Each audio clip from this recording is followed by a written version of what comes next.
This is the Confederate Executive Mansion where President Jefferson Davis lived and worked in Richmond. And 160 years ago today, it's where he hosted the most contentious war council of the Peninsula Campaign. The meeting that takes place in this building on April 14th lasts all day and into the night. And the participants represent the highest levels of Confederate leadership. Hi, I am Ranger Nathan Hall from Richmond National Battlefield Park, and I am here with Tom from Little Wars TV, and we are tracing the Peninsula Campaign day by day.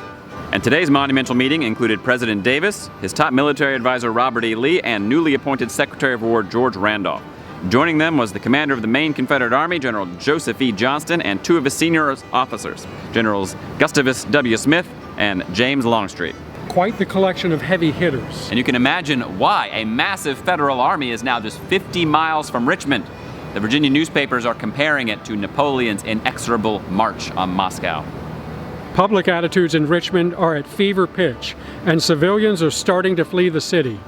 There's a real feeling that the war has reached a moment of crisis, and the question is, who is going to stop McClellan's advance? The top Confederate leadership is sharply divided on this question. They're on the strategic defensive, and they are outnumbered about 2-1 by mid-April. Let's start with the position of Robert E. Lee, who at this point is effectively Chief of Staff of the Confederate armies. Lee likes the topography and natural defenses provided by the peninsula and believes the best way to neutralize the Yankee numerical advantage is to keep bottling them up in the swampy terrain, buying time to call up more emergency troops and conscripts from Virginia and her neighboring states. Yes, but mustering fresh troops will take time. Weeks, not days. General Johnston fears that will be too long. Johnston is keenly aware that McClellan's siege preparations at Yorktown are nearing completion. The weight of the Federal heavy artillery will blast his army to pieces, and he urgently wants to withdraw from the Warwick Line back closer to Richmond. Yes, this is a bit of a running theme with Johnston. He's always in favor of falling back to new position and looking for a new opportunity. The problem is Richmond is 50 miles back and they're running out of space. Johnston throws out another possibility at the meeting. He argues that perhaps he should take several divisions of the Army to coordinate with Stonewall Jackson, making a rapid thrust against Washington, D.C. Such a move might force the ever-nervous President Lincoln to withdraw part of McClellan's army. Johnston's senior officers, Smith and Longstreet, both speak up in favor of this plan. This proposal is one of the most fascinating what-ifs of the Civil War. It's hard to know what Lincoln would have done in response, but the question is intriguing.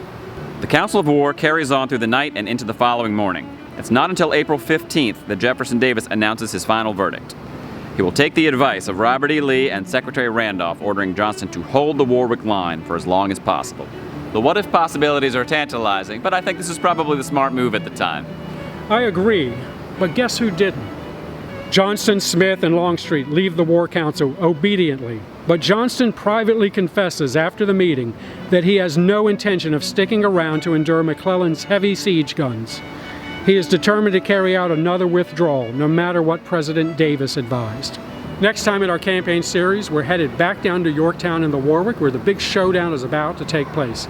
Please be sure to like, subscribe, Little Wars TV, and our partners at the Richmond National Battlefield Park.